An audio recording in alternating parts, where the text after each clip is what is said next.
I'm Mark, and I'll be your guide. And I'm Anna, here to break it all down and find those so what insights. Exactly. So today we're diving into the world of growth stocks. So we'll be taking a look at a popular long-term strategy, and then we're going to check out three companies that have been making some serious waves. Lots to unpack. Definitely. Hmm. We're tapping into two awesome sources today, RoboMarkets and The Motley Fool. Both are known for, well, knowing their stuff when it comes to finance. For sure. We'll be breaking down their thoughts on the whole buy and hold strategy. And then, get this, we're going to zoom in on three specific companies that they've got their eye on as potential growth rocket ships, ready to level up that financial IQ. Let's do it. All right, let's kick things off by, well, unpacking this buy and hold strategy. It sounds kind of simple, almost too good to be true, right?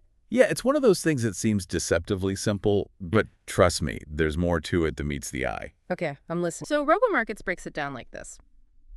You pick assets, we're talking stocks here, that you believe have the potential to, really take off over time. And then you hold on to them. You're basically tuning out all that daily market noise, the ups and downs, and focusing on the long game. So it's about resisting the urge to hit that sell button every time the market takes a dip. Exactly. And to really hammer home how powerful this can be, RoboMarkets points to the Vanguard 500 Index Investor.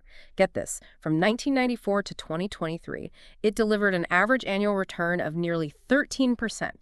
Now imagine if you'd panicked during a downturn and sold everything, you'd have missed out on those sweet, sweet gains. Makes you think, right? Right. And the great thing about the Vanguard 500 is that it's made up of like 500 of the biggest publicly traded companies in the U.S., so you're not putting all your eggs in one basket. Diversification. Smart. Exactly. It helps to buffer against any single company's ups and downs, which is like a cornerstone of the whole buy and hold philosophy. Right. It's like they say, slow and steady wins the race. Yeah. Kind of reminds me of Warren Buffett, The guy's a legend.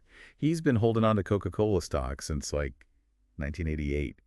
Talk about weathering the storms. He's the epitome of patience. And look at him now, proof that a long-term view can pay off big time. No kidding. Speaking of Buffett, he always talks about finding companies with a moat, basically, a strong competitive advantage. That seems to fit perfectly with the buy and hold strategy, right? You're essentially betting on a company's ability to stay ahead of the pack over the long haul. Absolutely. It's not just about picking a company that's doing well right now. It's about understanding what gives them that edge and if it's sustainable. But listen, as tempting as it might be to go all in on one sure thing, diversification is still key. Right, even within a buy and hold approach. Yeah. It's about managing risk, no matter how confident you are. Exactly. Spreading your investments across different sectors, different types of assets, it's like creating a safety net for your portfolio. So you can aim for those long-term gains while still managing your risk. Makes sense.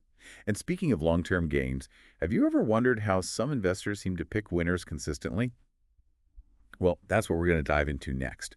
We'll be checking out three growth stocks that have caught the attention of the folks over at The Motley Fool. If you're looking for some serious insights to help you make smarter investment decisions, you definitely don't want to miss this. And hey, while you're at it, why not subscribe to the AI Finance Podcast on YouTube? We've got a treasure trove of financial wisdom waiting for you there. Oh. All right, so we've got the buy and hold strategy down. Now let's get to the fun part, checking out those potential growth stocks. The Motley Fool's got their eye on Autodesk, The Trade Desk, and Blackline. What's got them so interested? Each of these companies is doing some really cool stuff in their respective fields. Take Autodesk, for example. They're a big deal in the world of design software. Think architects, engineers, the folks who need top-notch tools. But here's the kicker. Autodesk isn't just providing tools. Oh, what else are they up to? They're weaving in things like data mining and automation into their software. So it's not just about design, it's about making that design process smarter, more efficient. I see. Exactly. And the Motley Fool, they were really impressed with Autodesk's revenue growth and their overall financial health, which, that's always a good sign. Definitely. I was reading about their growth strategies, and it seems like they're making some smart moves. They're looking at new markets like construction and shifting to more of a subscription-based service model. Right. Instead of just selling one-time software licenses, they're moving to a software as a service model. So they get that recurring revenue, and it creates a stickier customer base. Makes them indispensable. Exactly. Plus, tapping into the construction market is huge. Yeah. Think about all the growth potential there, especially with the rise of digital tools in that industry. Smart move. Okay, so we've got Autodesk shaking things up in the design world. Now, how about the Trade Desk?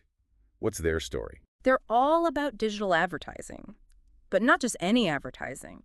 They're at the forefront of helping advertisers target their audience really, really effectively, especially in the world of connected TV.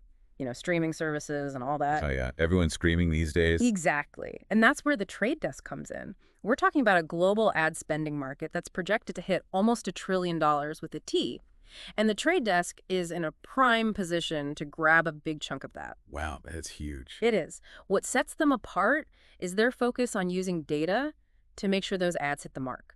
They're using fancy algorithms and machine learning to make sure the right people are seeing the right ads at the right time. It's all about being smart with your advertising, not just throwing things at the wall and seeing what sticks. Exactly. It's about relevance and getting the most bang for your buck. Makes sense. So we've got Autodesk innovating in design, the trade desk riding the digital advertising wave. What about Blackline? What's their specialty? They're all about making businesses run smoother, especially when it comes to accounting, which, let's be real, can get pretty messy. Totally. They use these cloud-based platforms and AI to help businesses automate their financial stuff, make things more accurate, and get more insights from their data. Work smarter, not harder.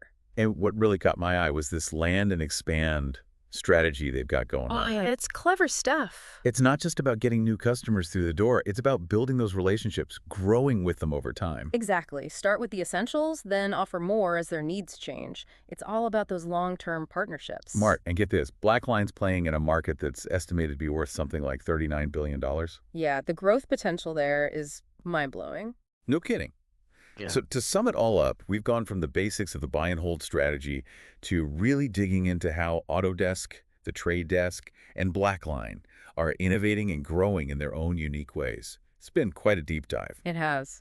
And it just goes to show that knowledge is power, especially when it comes to investing. But hey, don't just take our word for it. Right. Do your own research, explore, and make sure your investments match your goals and risk tolerance. Exactly. It's your money, your future. Couldn't have said it better myself. But hey, if you're looking for more insights and deep dives just like this, make sure you subscribe to the AI Finance Podcast on YouTube.